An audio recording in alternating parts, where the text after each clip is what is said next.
بسم الله الرحمن الرحيم السلام عليكم ورحمة الله وبركاته magacaygu waa Farxaan Cabdulle Cabdulle waxaan bara ka ahay Akademiyadda Software waxaan rabaa halkan inaan idinkugu soo bandhigo summary kooban oo ku saabsan accounting equation-ka ama basic accounting si gaar ah waxaan diiradda saari doonaa charts of accounts-ka akoonnada kambaniga nooca ay u qaybsamaan mid kasta halka uu ka bato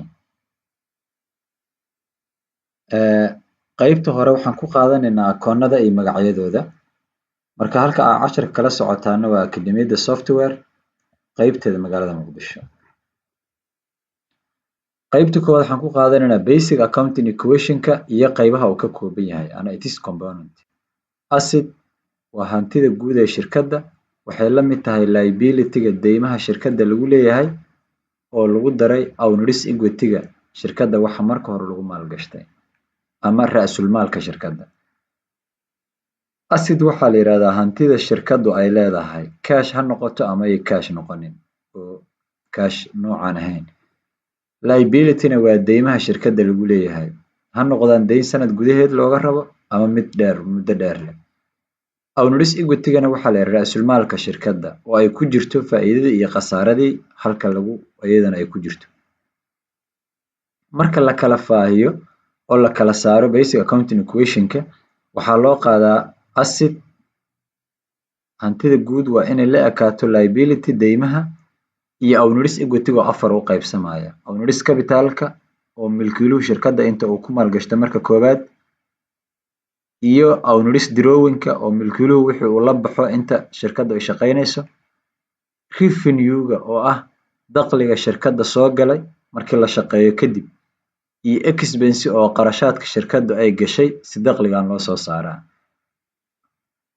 waxaan leenahay marka asset-ka oo hantida guud ee shirkadda ah in haddii uu na soo galo waa plus wuu badanayaa hantida guud ee shirkaddu way badanaysaa out-na waa haddii shirkadda asset-keeda ay qayb ka baxdo ha noqoto cash ama ay cash noqonin out haddii ay ka baxdo ayadana waa decrease ama waa yaraansho oo waa negative asset oo hantida shirkadda ah marka ay badanayso waa in markii hanti hor lana soo gasho out haddii ay naga baxdo hanti kale oo shirkaddu ay lahaydna waa minus ama waa yaraansho debit iyo credit marka loo fiiriyo in markii hantida shirkaddu ay na soo gasho waa debitkay ka badataa outna waxay ka yaraataa credit-kay ka yaraataa plus iyo minus marka la yiraahdana waa sidaan liability-ga oo deymaha shirkadda lagu leeyahay take in haddii deyn hor la aan qaadano oo deyn hor ay shirkadda lagu yeesho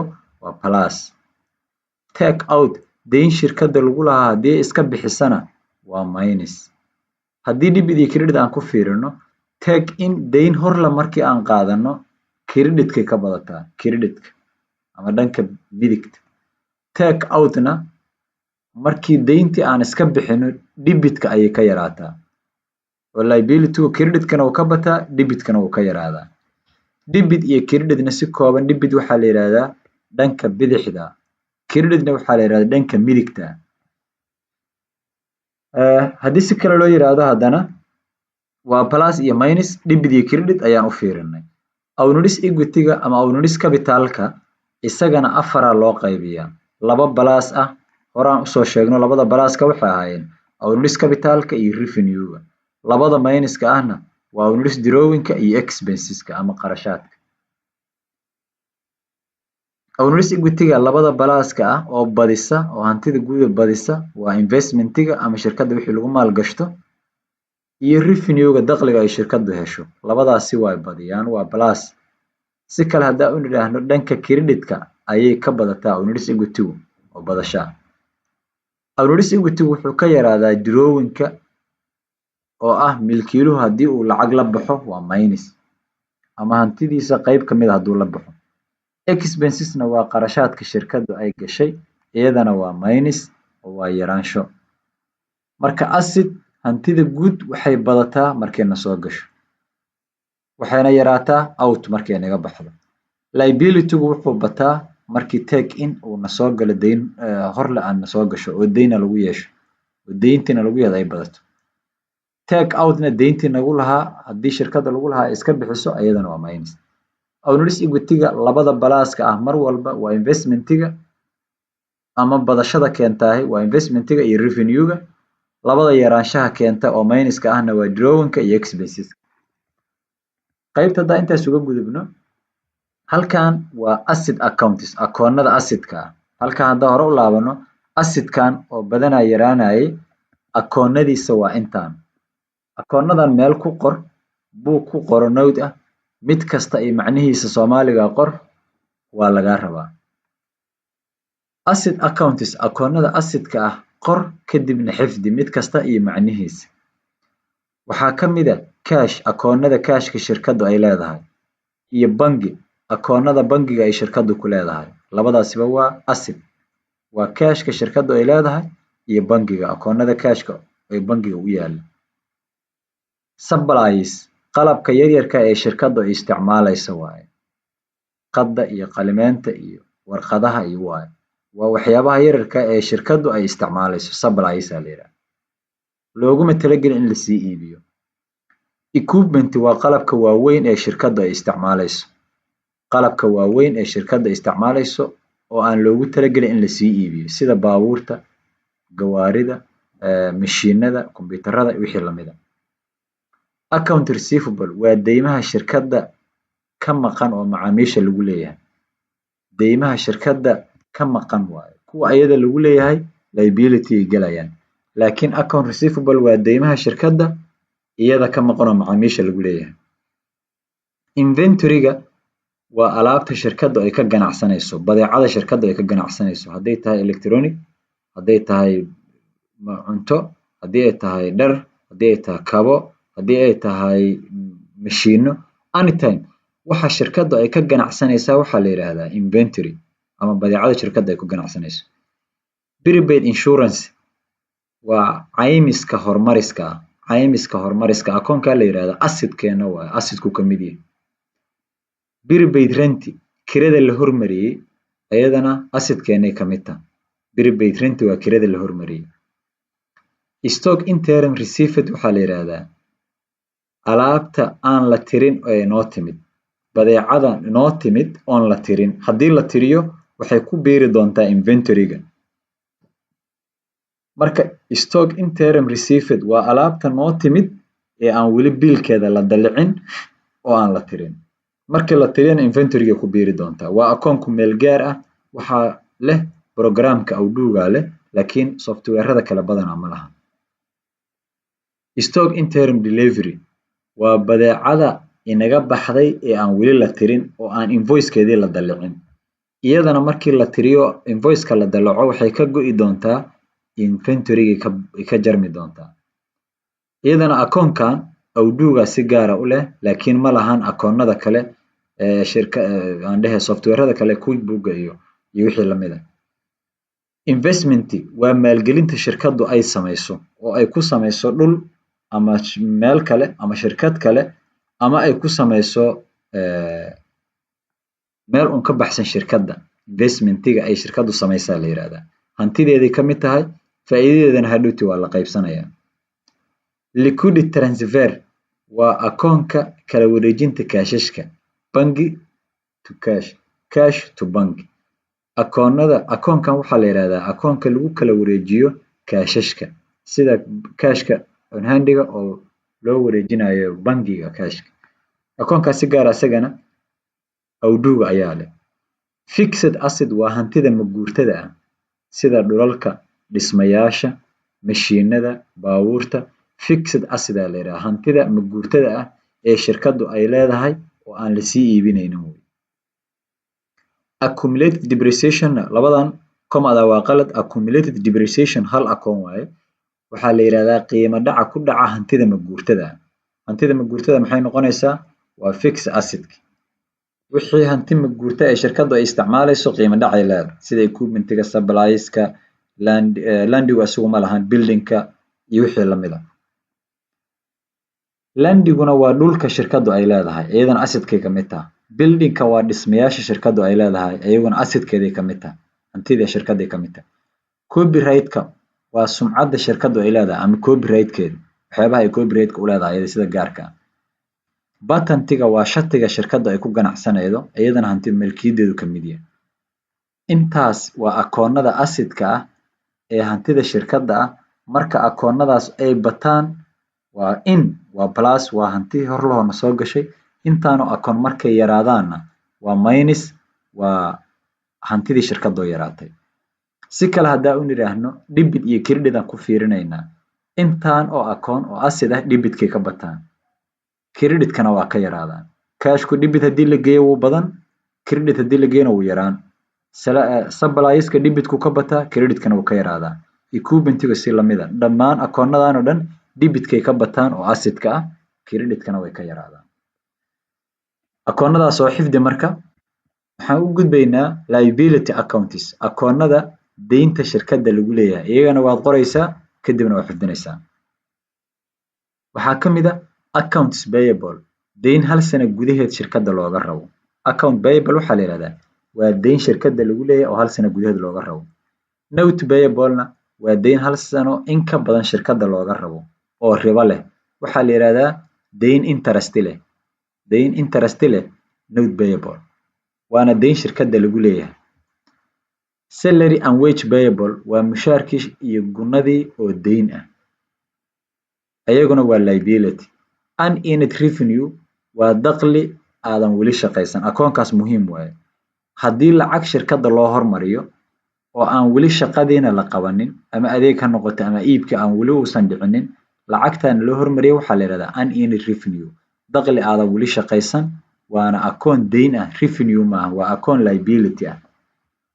Interest payable waa ribada oo deyn ah, isagana waa liability. Income tax payable waa canshuurta dakhliga oo deyn shirkadda loogu leeyahay dowladda ku leedahay.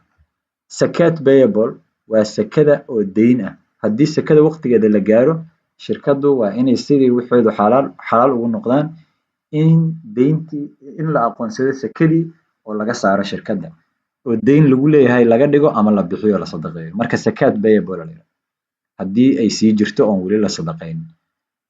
Mararka qaar waxaa dhacda in dadka maamulka oo kale meesha lagu bixinayo aysan isku raacin, sidaa daraaddeed waxaa akoona lagu shubayaa lacagta haddii kusii jirta sakada iyadoo muddadii la gaaray hantida kale xaaraantinimeynaysaa. Sidaa daraaddeed akoona lagu shubaa oo liability ah oo deyn shirkadda lagu leeyahay oo saka ah. Sida markii la isku raaco meesha lagu bixinayana akoonkaasaa laga saarayaa, saka expense aana loo aqoonsanaya ama qarash.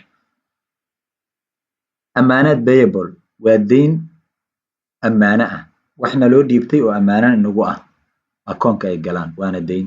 Freight cost payable waa xamaaligii oo deyn ah oo na lagu leeyahay aan iska bixinin. Employee payroll tax payable waa canshuurta shaqaalaha ee deyn nagu ah. Canshuurta laga qaado shaqaalaha shaqeeya income-kooda la canshuuro waaye oo mushaarkooda caadiga ah la canshuura. Employer payroll tax payable-na waa loo shaqeeyaha ama shirkadda canshuurta laga rabo iyadana oo mushaarka shirkadda dadka oo milkiyadda iska lehna way noqon karaan, shirkaddina way noqon kartaa. Non-current liability-na waa deymaha hal sano ka badan oo dhan. Wixii hal sano ka badan waxaa la yidhahdaa non-current liability. Haddaan soo koobo, akoonadan liability oo dhan waa deyn shirkadda lagu leeyahay. Deyntaasna haddii take in akoonadan deyn horle aan qaadano oo intaanu akoon mid ka mid ah nalagu yeesho waa plus wuu nagu badanayaa. Haddii deymahan intaanu akoon mid ka mid ah aan iska bixino oo iska yarayno deymahanna waa minus waa take out. Dhanka kale haddaan debit iyo credit ku fiirino, akoonadan liability oo dhan creditkay ka bataan, debitkana waa ka yaraadaan. Debitka ayay ka yaraadaan, creditkana way ka bataan. Account payable creditkuu ka bataa, debitkana waa ka yaraadaa. Note payable-kana creditkuu ka bataa, debitkana waa ka yaraadaa. Inta kalena uga qiyaas qaado waa la mid akoonada liability-ga ah oo dhan.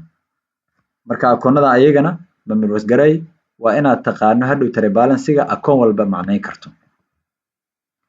Waxaan fiirinaynaa owners equity-ga 4 uu ahaa owners capital-ka iyo revenue-ga oo plus labadaasi keenayay owner-is drawing-ka iyo expense-ga ama milkiiluhu wuxuu la baxo iyo qarashka iyaguna minus ay ahaayeen. Owner-is capital-ka haddaan fiirino labadii plus-ka ahayd aan fiirinayna marka hore. Owner-is capital-ka isaga akoonno ma hoos imaadaan sida kuwii hore aan soo aragnay laakiin magacyo kale uu yeelan karaa. Investment iyo owner-is capital isku mid waaye. Waa milkiilihii wuxuu shirkadda ku invest gareeyay. weliba investment by owner weeye milkiiluhu wuxuu ku maalgashtay. Owner-is capital waa iyadana milkiiluhu shirkadda wuxuu ku leeyahay. Stockholders equity waa sheerka uu shirkadda ku leeyahay milkiiluhu. Residual equity-na waa milkiiluhu intuu shirkadda ku leeyahay. Afartaa magacba waxaa yeelan kara owner-is capital-ka waa badashada kii ahaa. Revenue-ga waa dakhliga shirkaddu ay shaqaysato oo soo gala. Dakhligaas xaguu ka imaadaa? Iib ay sameeyday, alaabay iibiday ama adeegay qabatay. Waa business activity howlaha ganacsiga ayuu ka imaadaa oo dakhli weeyaan.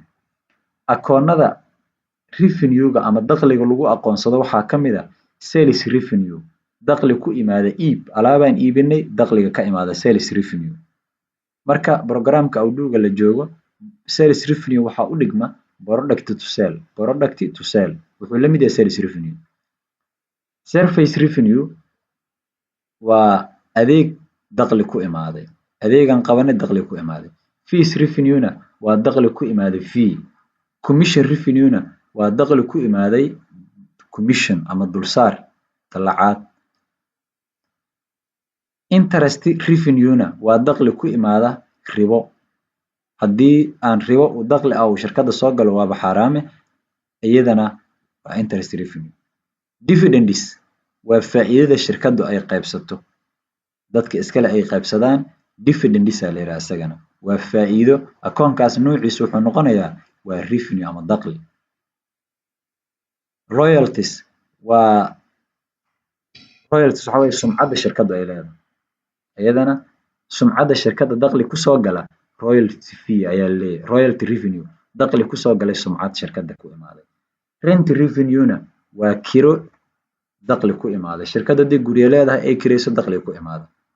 Waxaa jira contra revenue account, akoonno la yiraahdo waxay yareeyaan revenue-ga. Revenue-ga akoonnadan ah kuwa yareeyaa jira. Sales discount waa akoon iibka discount-ka loo sameeyo qiimo dhimista. Qiimo dhimista iibka la yiraahdaa marka si kooban. Wuxuu yareeyaa sales revenue-ga. Service discount waa qiimo dhimista loo sameeyo adeegga. Wuxuu yareeyaa isagana service revenue-ga. Sales return and allowance waa alaabta la soo celiyo. Isagana revenue-gu yareeyaa.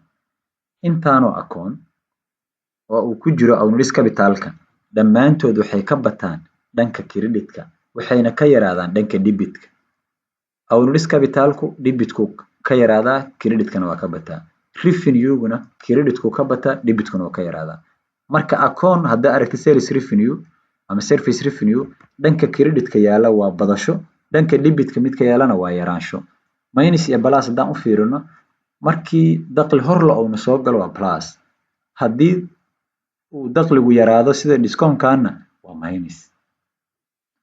Akoonnada ayagana si gaara u fiiri. Labada yaraanshaha keenta oo decrease-ka ah ama owner-is equity-ga labada yarayda. Waxay ahaayeen owner-is drawing-ka oo milkiiluhu wuxuu la baxo iyo expense oo qarashaadka. Drawing-ka waa lacagta uu milkiiluhu la baxo, magac kale ma lahan, akoonno hoos imaadana ma jiraan. Sidaa daraaddeed owner-is drawing uu noqonayaa magaca qofka raaci doono. Cali drawing, Farxaan drawing, Jaamac drawing iyo qof kale magaciisa, sheerlaha magaciisa raaci doono. Expenses-ka waa qarashaadka shirkaddu ay gasho sida kirada, korontada, biyaha, mushaaraadka iyo wixii la mid ah. Akoonnada marka magacyadoodan fiirinayna ayagana. Salary and wage expense waa mushaarka iyo gunnada oo qarash ah. Rent expense waa kirada guriga oo qarash ah. Utility expense waa korontada iyo biyaha iyo yaryaroodka waxyaabaha la isku yiraa oo qarash ah. Tax expense-na waa canshuurta oo qarash ah. Advertising expense waa xayisiinta qarashka ku baxa. Cost of goods sold sida ereygaba ka muuqata. Sold waa la iibiyey, goods-na waa badeeco, cost-na waa lafaha ay ku fadhido. Marka waxaa la yidhahdaa akoonkan alaabta iibsantay oo gadantay qiimaha ay ku fadhido. cost of goods sold alaabta baxday oo gadantay qiimaha ay ku fadhido waxaa lagu tiriyaa akoonada dhanka expensiga lagu tiriyaa. Interest expense waa ribada oo qarash ah. Insurance expense-na waa caymis qarash ah. Akoonadan oo dhan expensiga waxay ka bataan debit, credit-kana way ka yaraadaan. Haddii qarash hor la aan galno waa plus, haddii qarash aan galnay aan iska yaraynana waa minus. Qarash badanaa waa la galaa mooyaane isagu ma yaraado. Intaan la gelin ka hor la yarayn karaa. Laakiin mar haddii la galo dib looma soo celiyo qarash. Sababtoo ah waa expense baxay, expense-na ma dib looma soo celiyo hadduu mar baxo. Marka awnudis drawing-ka iyo expensiga labada ayaguna waxay ka bataan dhanka debitka waxayna ka yaraadaan dhanka credit-ka. Haddaan si kooban marka equation-kan u fiiriyo, asset-ka debitu ka bataa, drawing-kuna debitu ka bataa, waxaa kaloo debit ka bata expensiguna debitu ka bataa. Saddexdaa oo expense, awnudis drawing iyo asset-ka debiday ka bataan. Saddexdaas balaaskooda waa debit. Xaggee ka yaraadaan marka credit-kay ka yaraadaan saddexdaa. Liability-ga awnudis capital-ka iyo revenue-guna waa badasho ayaguna waxay ka bataan dhanka credit-ka ayay ka bataan. Waxayna ka yaraadaan dhanka debit-ka. Saddexdaa ayagana way isleeyihiin. Haddii plus iyo minus la fiiriyo oo aan debit iyo credit la fiirinna asset-ku waa haddii uu na soo galo waa badasho, hadduu naga baxana waa yaraansho. Liability-gu haddii dayn horrana lagu yeesho waa badasho, waa plus, haddii uu naga yaraadana waa minus. Awnudis capital-ka ama milkiiluhu haddii hanti hor leh uu shirkadda ku maalgashto waa plus, hadduu tiid uu ku lahaa shirkadda la baxana waa awnudis drawing waa minus. Revenue-ga haddii shirkaddu dakhli hor la hesho waa plus, haddii dakhligii ay heshay uu ka yaraadana waa expense waa minus. Marka debit iyo credit-ka iyo minus iyo plus-ka badashada iyo yaraanshaha akoon walba iyo macnihiisa waa intaas. Haddaan fiirino tare balance-ga. Tare balance-ga akoonadan waa inaad dhihi karta akoon kasta iyo nuuciisa inaad sheegi karto. Nature-ka hadda cash waa akoon asset ah, wuxuu ka badanayaa debit. Haddaa aragtid akoon cash ah oo credit yaalla waa yaraansho. Suurtagalna maahan akoon cash waa cashna lagu yeelanayo shirkadda lagu yeelanayo. Sidaa daraaddeed asset waxaa la rabaa inuu debit yaalo. Liability oo dhan inuu credit yaalo. Revenue oo dhan inuu credit yaalo. Expenses oo dhan inuu debit yaalo. Drawing inuu debit yaalo. Hadda akoonadan cash waa cashka shirkaddu ay leedahay. Account receivable waa deymaha shirkadda ka maqan debit ay yaallaan. Supplies waa qalabka yararka oo shirkadda u yaala. Prepaid insurance waa caymiska hormariska shirkadda u hormarsan. Equipment waa qalabka shirkaddu ay isticmaasho oo waaweyn. Accumulated depreciation equipment waa qiimo dhaca ku dhaca qalabkan waaweyn. Isaga wuxuu yareeyaa contra equipment waaye ama contra asset. Asset-ku yareeyaa. 5,000 ahaa 40-kaasi waxay ka jarmaysaa equipment-ga. Marka 4,960 uu noqonaya. Note payable waa deyn shirkadda lagu leeyahay waa liability. Intaan kore waxay ahayn asset. Note payable waa liability waa deyn shirkadda lagu leeyahay 5,000 oo waliba hal sano ka badan. Account payable waa deyn shirkadda lagu leeyahay waa liability 2,500. Credit ayna yaalaan oo ujeedaa dhanka credit-ka. Debit ma yaalaan. Interest payable waa liability deyn shirkadda lagu leeyahay. Unearned service revenue waa dakhli aysan shirkaddu weli shaqaysan oo deyn lagu leeyahay. Salary and wage payable waa mushaarkii iyo gunnadii oo deyna oo shirkadda lagu leeyahay. Ayagoo dhan credit ay yaalaan sababtoo ah dhanka credit-ka ka badanayaan. Awnudis capital-ka waa milkiilaha shirkadda waxa uu ku maalgashtay waa 10,000 credit ay taalaa. Drawing-ka milkiiluhu wuxuu la baxay waa 500 debit ay tagaysaa maadaama aan sheegnay inuu debit ka bato. Service revenue-ga waa revenue ama dakhli shirkaddu ay leedahay 10,600 credit u yaala isagana maadaama uu credit ka badanayo. Salary and wage expense-na waa qarash shirkaddu ay gashay oo mushaarkii shaqaalaha oo qarasha iyo gunnadii. Supply expense waa qalabka yararka ah ee shirkadda isticmaalaysay qarashka lagu galay inta qarash loo aqoonsanayo. Tusaale supply-ga haddii marka hore 3,000 ahaa 1,000 uu hadda 1,500 ay qarash noqotay intaasaa baaba'day weeye oo la isticmaalay. Waxaa yaala supply hadda intaa. Rent expense waa qarash shirkadu ay gashay oo kira ah. Insurance expense waa qarash caymis horumaris ah, caymis oo waxa weeye qarash ah. Interest expense-na waa ribo qarash ah. Depreciation expense-na waa qiimo dhac ku dhaca hantida maguurtada ah. Sidaa daraadeed waxaa aragtaa asset oo dhan inuu debit yaalo, liability oo dhan uu credit yaalo, owners capital ku credit yaalo, drawing ku debit, dhammaan expense-yadoo dhan ay credit yaalaan.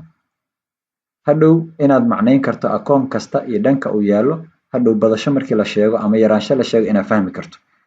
Cash asset batay haddii lagu yiraahdo waa inaad debit hore ka suuraysato, creditna uu ka yaraado. Liability account ahaa batay, credit-ku ka bataa, hadduu yaraadana debit uu ka yaraadaa.